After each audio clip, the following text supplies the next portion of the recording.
the lake isle of Innisfree.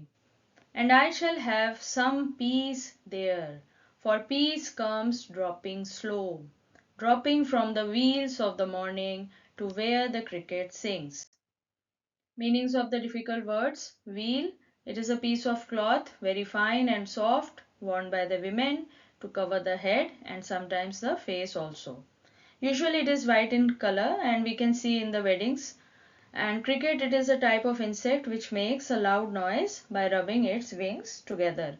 So wheel का मतलब हुआ घूंघट या फिर कोई पर्दा जिससे कि महिलाएं अपना चेहरा या फिर सर ढकती हैं. And cricket is a type of insect. Hindi में इसको हम झिंगुर, एक कीट ऐसा कहते हैं. These are the images. Explanation. These lines depicts a very peaceful atmosphere of Innisfree. The speaker anticipates to find peace on Innisfree. This process of finding peace is very slow and gentle, as mentioned that peace comes dropping slow. इसी वजह से poet जो है वो शहरी जीवन को छोड़ के इनिस्ट्री पे बस जाना चाहते हैं क्योंकि उनको शांति की खोज है. He wants peace. And poet also tells that peace comes dropping slow. Peace एक दिन में या फिर कुछ समय में हासिल नहीं होगी. Peace comes dropping slow means peace को अटेन करना it is a process and it will not come suddenly. अचानक से नहीं होगा. और पीस को पाने के लिए उनको उस आइलैंड पे ही रहना पड़ेगा. And that he will achieve peace over some time. It also seems like the poet has achieved everything in his life. That's why now he wants to escape from this busy city life to find peace and leisure at the island of Innisfree. Poet also tells that the mornings at Innisfree are very peaceful. The quiet solitude of the island will also overtake the poet gradually and slowly and naturally. पूरा peace पाने के process को ही poet describe करते हैं as a very slow process. He also finds peace in the mornings at Innisfree by listening to the sounds of the cricket insect. Innisfree का atmosphere इतना quite है, इतना काम है that poet can even enjoy the sounds of the insect. Whatever noise that insect is producing, it is also appearing very melodious and very soothing to the poet. Poet को शहर की आवाज़ों से कोई लगाव नहीं है, बल्कि उनको आइलैंड पे जो पक्षियों की आवाज़ है या फिर जो इंसेक्ट्स की आवाज़ है उससे उनको बहुत शांति मिल रही है. यह शो करता है कि पोएट को आइलैंड का जो लाइफ है, जो शांति और अकेलेपन का जो जीवन है, उससे बहुत ज़्यादा लगाव है. The poet wants to enjoy the morning there at Innisfree by listening to the music or the sounds made by the cricket insect.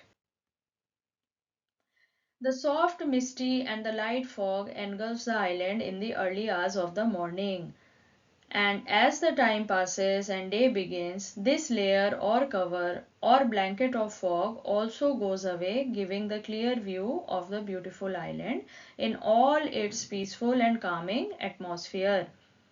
The white fog or the mist going away has been compared to the white colored veil being lifted to reveal the beauty of the Innisfree.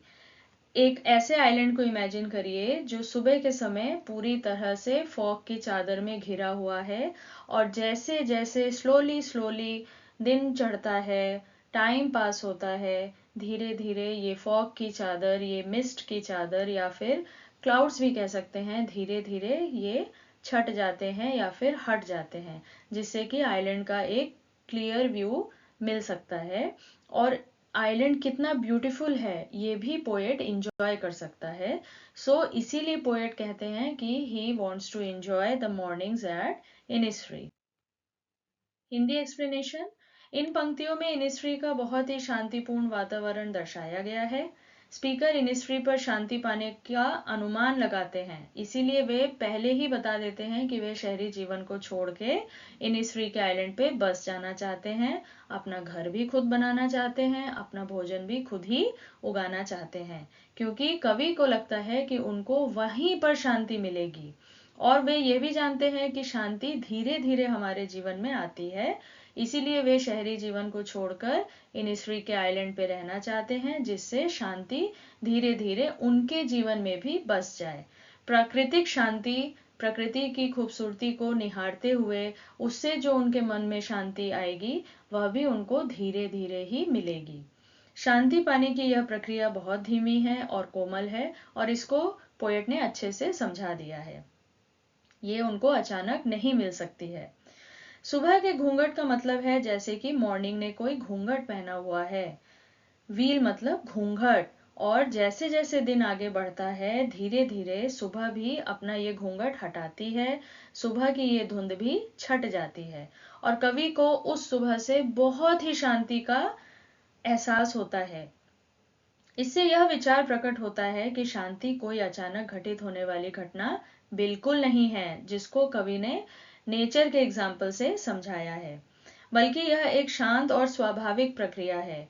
Morning में cricket यानी एक insect या फिर एक कीट, उसकी आवाज को भी पोएट सुनकर बहुत ही शांति का अनुभव करते हैं।